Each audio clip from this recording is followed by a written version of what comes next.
هلو هلو هلو عليكم يا حلوين، عاملين ايه؟ يا رب تكونوا جميعا بصحة وخير وسعادة وسلام. وحشتوني طبعا، من غير ما اقول لكم انكم وحشتوني. انا عارفة ان انا مقصرة والله العظيم، وعارفة انكم زعلانين مني لان اكيد عشان ما بنزلش كتير.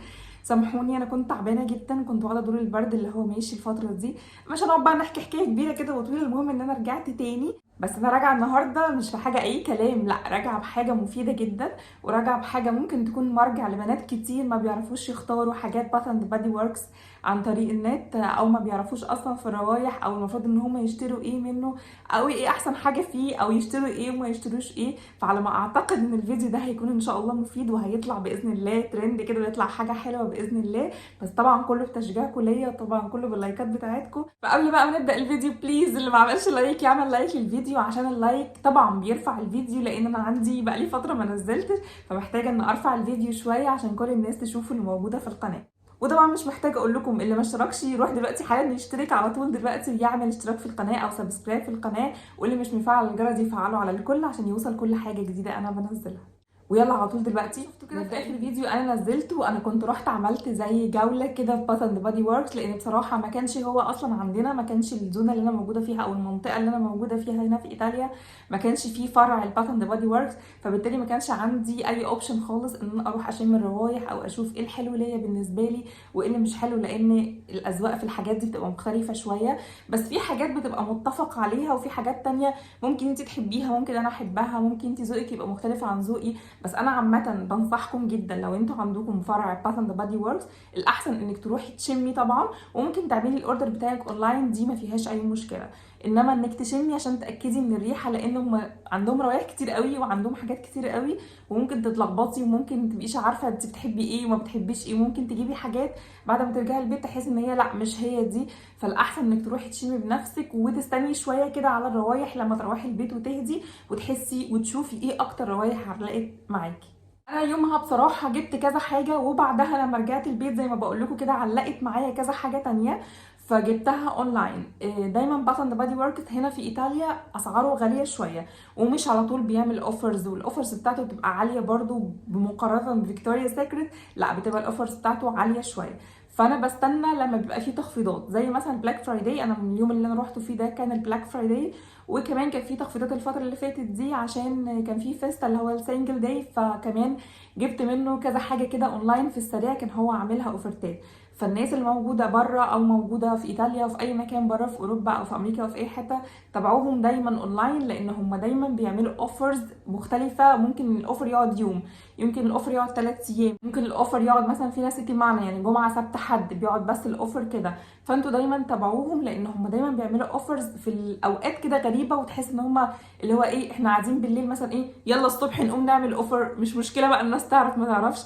فدايما تابعوهم وخلي بالكم من عروضهم. انا في الاول هتكلم عن كل ريحه لوحدها وكل الحاجات اللي انا جبتها، وهحاول اشرح لكم على قد ما اقدر كل ريحه بالظبط بتعبر عن ايه، او يعني تقدري تتخيليها كده معايا، عشان لو انتي ما عندكيش فرع جنبك او ممكن عايزه تطلبي اونلاين من غير ما تروحي، فهمي من شرحي كده شويه انتي تقدري تجيبي ايه وما تقدري ما تجيبيش ايه. في اخر الفيديو هقول لكم ايه الحاجات اللي انا حبيتها وايه الحاجات اللي انا ما حبيتهاش خالص. خليني اتكلم اول حاجه عن اكتر 3 حاجات مشهوره في باث اند بادي وركس، اللي هي الدارك كيس وانس ستارز وانتو ذا نايت اللي هي الشكل الجديد بتاعها ده.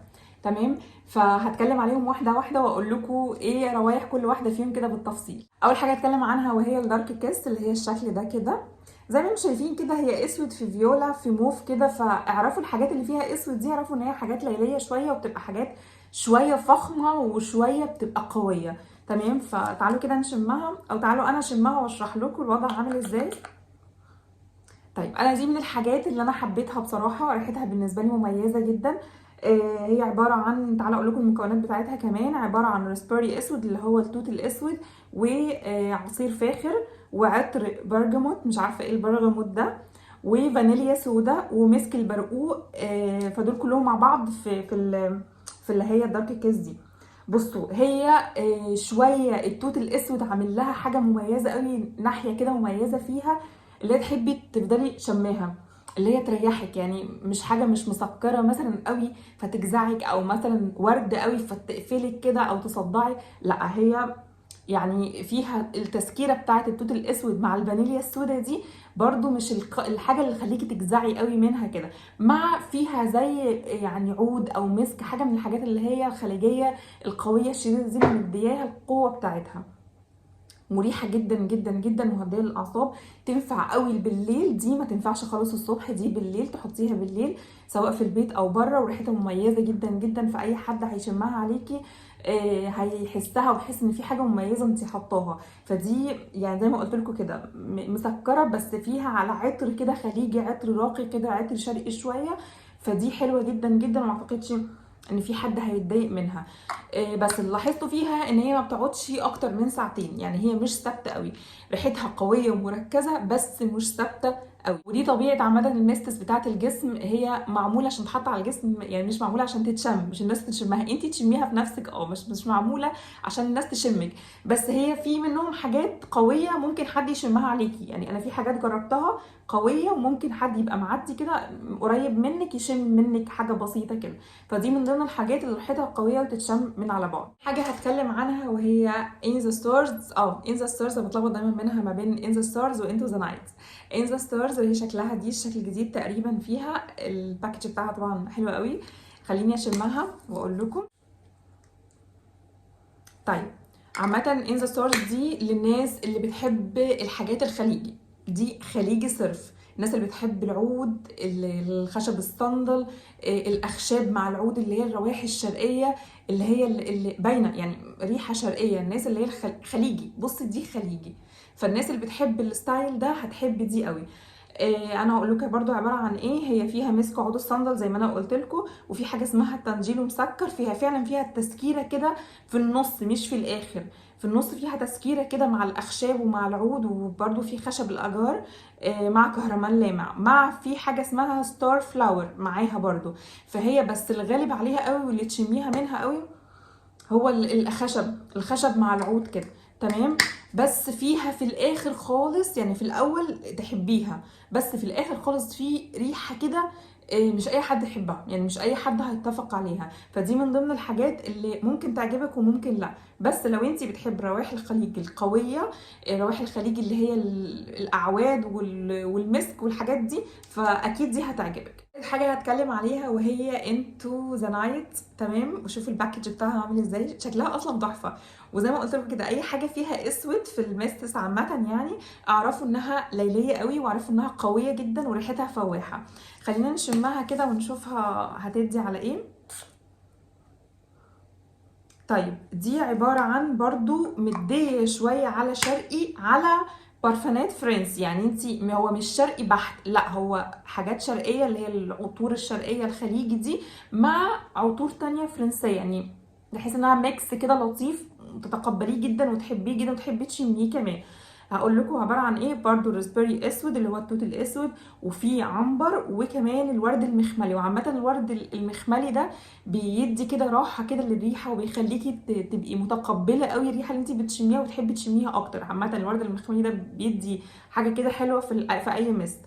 وفيها الباتس والكريمي اللي هي الحاجه المسكره اللي موجوده فيها، يعني هي عطور شرقيه على برفانات فرنسيه كده، على حاجه مسكره كده صغننه في النص، تحسيها في النص في وسط الريحه كده، تمام. ومسك موكا، فدي عباره عن زي ما قلت لكم خليجي على فرنساوي على شويه كده مسكره حاجه بسيطه، بس هي قويه وفواحه وبتقعد يعني. وكمان لو حد زي ما قلت لكم، لو حد اي حاجه فيها اسود سواء دي او دي، الاتنين لو حد عدى من جنبك وشمها هيشمها، هيبان عليكي جدا جدا يعني، وهتبقى فايحه كمان اول ما تحطيها.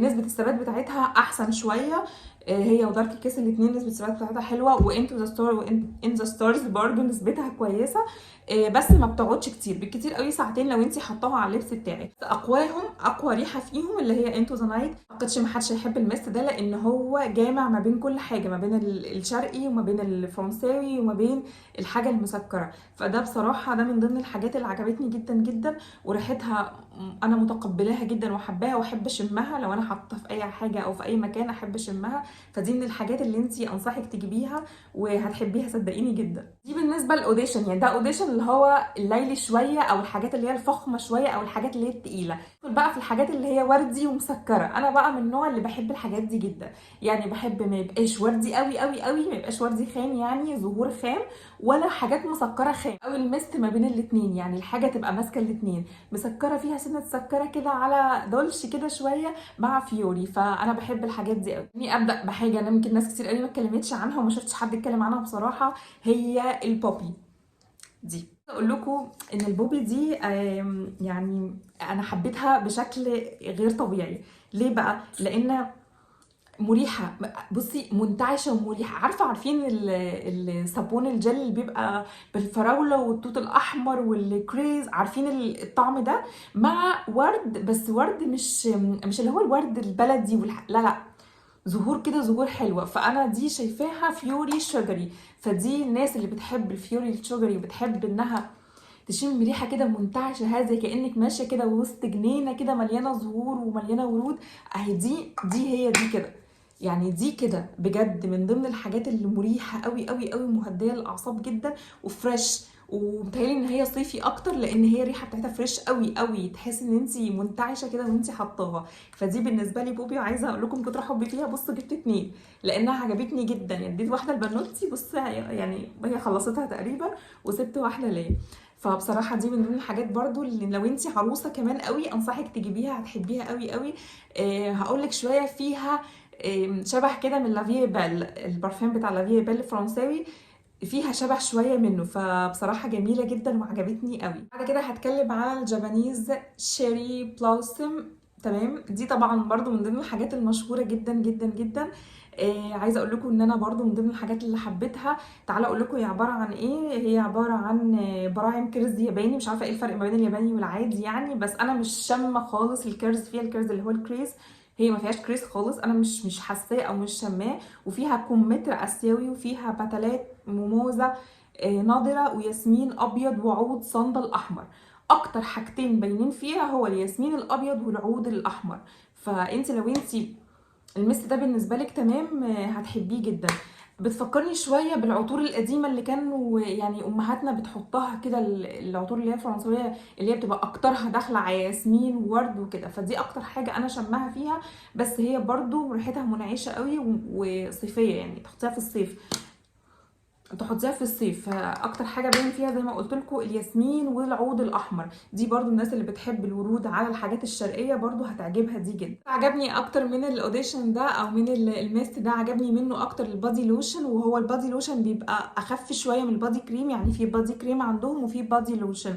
البادي كريم بيبقى عامل زي في العلبه دي كده، البادي كريم بيبقى اتقل شويه من البادي لوشن. البادي لوشن بيبقى اخف والجسم بيبقى امتصه بسرعه قوي قوي قوي. حبيت اجرب اللوشن الاول واشوف اذا كنت هجيب الكريم ولا لا. واللي عجبني في ده كمان، المفروض ان هم كل اللوشنز عندهم، البادي لوشنز عندهم 24 يعني 24 ساعه ترطيب، فيها شيا باتر وفيها الكوكونات اويل اللي هو زيت جوز الهند. فده الاثنين اصلا ممتازين جدا في الترطيب، ممتازين مجرمين في الترطيب. فده بالنسبه لي انا كافي جدا جدا فتره الشتاء. الوحيد انها حجمها مش كبير، يعني 236 مللي، حجمها مش كبير شويه. بس بصراحه الترطيب بتاعها لسه حاطه على ايدي دلوقتي. يعني عايزه اقول لكم كمان ان هي ممكن تغنيكي عن كريم الرجل وكريم الايد، بجد دي عن تجربه. ممكن تغنيكي اللوشنز بتاعتهم عن كريم الايد وكريم الرجل، لان انا جربتها. الحاجات الحلوه قوي بقى اللي نازل دلوقتي لوشن الكريسماس اللي هي الكوتون كاندي شامبين. دي شكلها كنت انا موريها لكم في الفيديو بتاعت الجوله اللي انا كنت عاملاها، كان في كمان منها الذهبي وكان في الاخضر على ما اعتقد، مش فاكره بالظبط قوي. بس انا قررت ان انا اجيب الاحمر. دي هي زي ما انتم شايفين كده كوتون كاندي شامبين، كاندي ومع شامبين بس. يعني هي كاندي اللي هي الشوكليتس يعني زي المارشميلو والحاجات دي. بس كمان باين فيها قوي قوي قوي الفراوله. الفراوله بصوا، اول حاجه تشميها الفراوله والكريز اللي هي الفروتا الروستا، يعني اللي هي زي الفراوله والكريز والتوت واللامبوني الحاجات دي. فدي اكتر حاجه تشميها. انا شمع يعني شمع عارفين الفانيليا، عارفين ريحه الكيك المسكر كده، مع فراوله مع كريز. دي اكتر حاجه انا شماها وحساها. تعالوا نشوف المكونات بتاعتها كمان. فيها هي عصير فوار وفراوله حلوه، بصوا زي ما قلت لكم فراوله وسكر قرنفلي وفرح انشر فرحه العيد وامنح هديه الحب هذا العام. لا هي فعلا بصوا تحس زي ما أنا قلت لكم كده، يعني عارفه اللي هو ايه، اللي هو لو انت عايزه تقعدي كده قاعده حلوه كده مع اصحابك كده وعايزه تحسي ان انت فراولايه كده قاعده ما بينهم، هي دي انت فراولايه في نفسك بجد. جميله جدا جدا. وخلي بالكم مش الفراوله اللي تخليكي تجزعي، يعني مش الريحه اللي اول ما يشمها حد عليكي، بالعكس ده اللي يشمها عليكي يبقى عايز يقعد جنبك، اللي هو الله، يعني اللي هو ايه ده فراولايه قاعده جنبنا. فهي دي جميله جدا جدا جدا، وخفيفه كمان على الانف، يعني الواحد يشمها ما يجزعش منها ما يتضايقش منها، وفي نفس الوقت فواحه والناس بتشمها، يعني اي حد يعدي من جنبك او قاعد جنبك هيشمها جدا جدا. فدي برضه تحطيها في العيد، عندك مناسبه حلوه كده الصبح كده مش عارفه ايه، قاعده مع اصحابك مثلا قاعده حلوه كده، واخده الشاور بتاعك كده وعايزه تحطي حاجه تمزجي بيها دماغك، اهو هي دي. بس فدي من ضمن الحاجات برضو الجميله قوي، الفواحه الحلوه اللي بتقعد حبه حلوين، دي برضو بتقعد من ساعتين لاربع ساعات، فدي حلوه جدا جدا. وعلى فكره البادي ميستس دي كمان لو حطيتيها على اللبس، على اللبس بتبان اكتر من الجسم. عايزه اقول لكم مع الجسم لازم تحطي البادي لوشنز وتستخدمي البادي شاور بتاعهم، بتبقى الريحه باينه اكتر، انما ميست لوحده لا ما بيقعدش. حاجه بقى هتكلم عليها هي انا سايباها للاخر، اللي هي الشامبين توست. بصوا يعني الشامبين اي حاجه فيها شامبين حلوه، دي برضو كان فيها شامبين تمام، اللي هي الشامبين كاندي الكوتون كاندي دي، ودي فيها شامبين. اي حاجه فيها شامبين مسكره على يعني السكر بتاعها مش اللي يجزعك او يضايقك كده في انفك، لا مسكره على سنه كده فيوري بسيطه تريحك، تحس ان انت اللي هو عايزه تقومي تاكليها. هي دي بقى، دي بقى بالذات كانك واقفه في محل كاندي، يعني دي بالذات دي مجرمه. دي عارفين اللبان اللي بالبطيخ وبالفراء، عارفين اللبان ده، عارفين الجام اللي هي بتبقى بقطعم، هي دي. عارفين المارشميلو بيبقى بقطعم، هي دي. جميله جميله جميله جميله فوق ما تتخيلي. هتحبيها قوي، هتحطيها في كل الاوقات. زي ما أنا قلت لك هتحسي ان انت مارشميلو في نفسك، يعني دي هتبقي انت فراوله في نفسك ودي هتبقى انت مارشميلو في نفسك. فعامه اي حاجه فيها شامبين عندهم بتبقى حلوه قوي قوي قوي، وريحتها كمان فواحه جدا، وفي نفس الوقت بتقعد زي ما قلت لكم، دي كمان بتقعد تقريبا من ساعتين لاربع ساعات، نفس الوضع برضو زي الكاندي كوتون دي. انك بقى في محل سكاكر، عارفين محل سكاكر اللي هو بيبقى مارشميلو مع لبان مع حاجات اللي هي الناتس والحاجات اللي هي اللي بتبقى اللي بتاعت الولاد اللي بياكلوها دي، هي دي الشامبين توست. فدي هتعجبك جدا جدا جدا. من ضمن الحاجات برضو اللي جبتها اونلاين هو اللوشن ده اسمه A Thousand Christmas Wishes. دي من نفس الاوديشن بتاع Thousand Wishes. انا دي بصراحه Thousand Wishes انا ما جبتهاش لسه، ما جربتهاش. لا جربتها في المحل بس انا ما جبتهاش، عجبتني برضو كانت حلوه، بس انا بصراحه ما يعني ما اغرتنيش ان انا اجيبها. بس دي لقيتها اونلاين ولقيتها موف كده، فتوقعت ان هي هيبقى عليها لافندر، فبصراحه توقعت انها حلوه وفعلا طلعت ممتازه. دي زي الثاوزند ويشز بالظبط، نفس الريحه بس داخل فيها لافندر كده شويه، فريحه كده تخليكي منتعشه، تخليكي مستريحه، تخليكي تحسي ان انت خارجه كده من مكان كله عباره عن لافندر. دي جميله جدا. ده اللوشن ده حلو قوي قوي، ومستنيه كمان اشوف الميست بتاعه، اكيد هجيبه لان بصراحه عجبني جدا اللوشن ده. دي بيدرز بتاعتهم زي ما قلت لكم كده، انتوا لو عايزين تستثمروا فلوسكم في باث اند بادي وركس، هاتوا البادي لوشنز والبادي باتر بتاعتهم، خطيره خطيره خطيره خطيره. هكلمكم عن اول واحده اللي انا برضو بصوا انا حبيت عامه، يعني بوبي دي انا عشقتها، وبنوتي كمان حبيتها، فبصراحه جبت كل حاجه منها، جبت الشمعه وجبت البادي باترز بتاعها. فانا طبعا لسه ما خلصت، يعني بصوا يعني انا لسه جايباها بقالي اسبوعين. عايزه اقول لكم ان البادي باتر قد ايه خفيفه، قد ايه ناعمه، قد ايه ريحتها فواحه، جميله يا بنات. بصوا انا حطيت اتشربت في ثواني، انا مش حاسه ان انا حاطه حاجه. بس تعالوا شوفوا بقى النعوميه، الريحه بتاعتها خطيره خطيره خطيره خطيره. وانتي عروسه جربي كمان البادي باتر والبادي لوشنز بتاعها، انا اكيد كمان هجيب البادي لوشن بتاعه لان بصراحه عجبني قوي. جربي البادي باتر بتاع بوبي دي، وهاتي كمان الميست بتاعها. وعايزه اقول لك بقى هاتي الشمع كمان بتاعها، الشمعه بتاعتها مجرمه مجرمه. حطيها كده في البيت وشمي الريحه القمر، شمي الفيوري وشمي الدولش وشمي الجاردينو او الجاردن اللي انت قاعده فيه، بجد حلوه جدا جدا جدا، جميله وريحتها فواحه قوي، وفي نفس الوقت ريحتها منتعشه تحس ان انت انتعاش، قاعده في مكان منتعش ونظيف وريحته حلوه وكله كده. عارفين كده صابون لوكس والحاجات اللي هي كنا بنستخدمها زمان دي، اللي هو بيجي في الاعلان يعمل لك لوكس كده، واللي هو الفقاقيع بتاعت لوكس. هو بصوا تقريبا كده بيو منه شبهها كده. هم جاء كمان اختراعين كده حلوين قوي، عندهم سكرابات بالجليتر. طبعا انا ده ما جبتوش، بس اكيد هجيبه المره الجايه، لان اختراع يا كوتش، اختراع يا كوتش. يعني اعملي سكراب كده والمعي يا بنتي، المعي اخرجي المعي. وتكملي بقى اللي معاه ده بايه؟ ببادي باتر جليترز. يعني بصوا بادي باتر جليترز، شفتوا قمر اكتر من كده؟ شفتوا قمر اكتر من كده؟ الجليترز بتاعتها باينه جدا، حاجه انا جبتها وشفت فيها جليتر فظيع. يعني بصوا، يا رب يبان. اول مره اجيب بادي باتر بالجليتر ده، يا رب يكون باين عندكم. عايزه اقول لكم بجد يا بنات، يعني فظيع. الناس كمان البنات العرايس والحاجات دي، الحاجات دي بتبقى قمر قوي قوي قوي في البيت. يعني تبقي ريحتك حلوه وناعمه وفي نفس الوقت بتلمعي، شوفي القمر. فاللي هو البادي باتر الجليتر دي والسكرابات الجليتر، وكمان على ما اعتقد ان في كان بادي لوشنز كمان، او بادي لو نو بادي كريم برضو فيها جليتر. طالما رحنا باث اند بادي وركس ما ينفعش ان احنا ما نجيبش شموع، يعني ما ينفعش. بصوا دي حاجه ما تنفعش. قلت له كده انا وقعت في حب بوبي دي، عجبتني جدا فجبت منها الشمعه اللي هي الكبيره دي. بصوا انا هوريكم، بصوا انا مش هوريكم، انا جايبه اللي جايباها بقى اسبوعين. شوفوا انا خلصت منها قد ايه. ايه، قمر قمر يا جماعه، ريحتها حلوه قوي، ريحتها يعني خفيفه كده وجميله، وفي نفس الوقت بتخليكي تحسي بانتعاش وراحه كده يعني تحطيها بالليل دي قبل ما تنامي، تسحب كل الروائح اللي مش حلوه. لو انت عامله اكل مش حلوه تسحب كل الروائح، مش تخلي اي روائح وحشه في البيت. إيه، لو انت عامله سمك، عامله لحمه، عامله حاجات اللي هي بتبقى على الجريل اللي بتبقى ليها ريحه دي، فراخ، حاجات اللي هي بتاع البحر، اي حاجه بتبقى بعد ما بتخلصيها بتبقى ليها ريحه. الشمع بتاع باث اند بادي وركس، وشمي الريحه وشمي قد ايه البيت ريحته بتتغير، وبتبقى ريحته حلوه قوي وقمر قوي. ومفيش اي حاجه من الروائح اللي هي كانت شغاله بتاعه الاكل دي هتشميها تاني. لازم تجيبي الحجم يعني الكبير، فيه كمان احجام صغيره زي دي كده. وطبعا انا جبت الشامبين توست برده، هوريكم. بصوا هوريكم برده اهي، بصوا شايفين انا عملت منها قد ايه؟ حتى كنت لسه مشغلاها من شويه والله. جميله جميله جميله جميله يا جماعه. كاندي، محل، انا قاعده في محل كاندي، قاعده ما بين المارشميلو وما بين الناتس وما بين اللبان الجم اللي هو بالفواكه ده.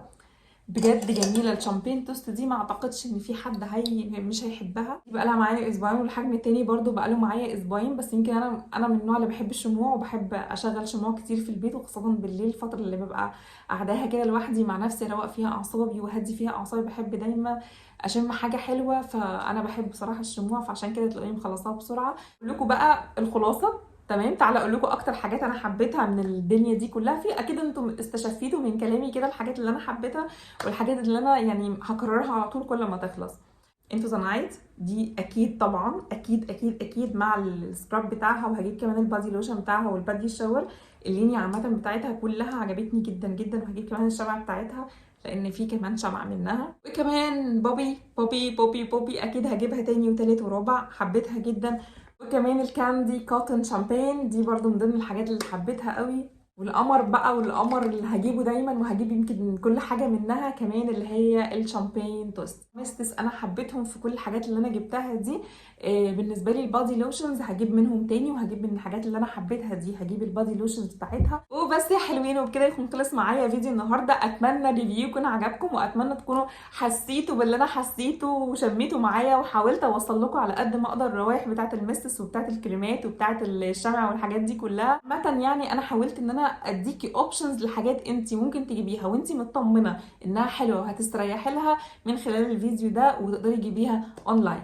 ما تنسيش اللايك بتاعك يا ست الكل، عشان الناس كلها تستفيد والبنات كلها تستفيد، والناس اللي ما عندها لسه حيره ومش قادره تعرف ايه ممكن تجيب من باث اند بادي ورك، وفي نفس الوقت توفر وما تشتريش حاجات كتير.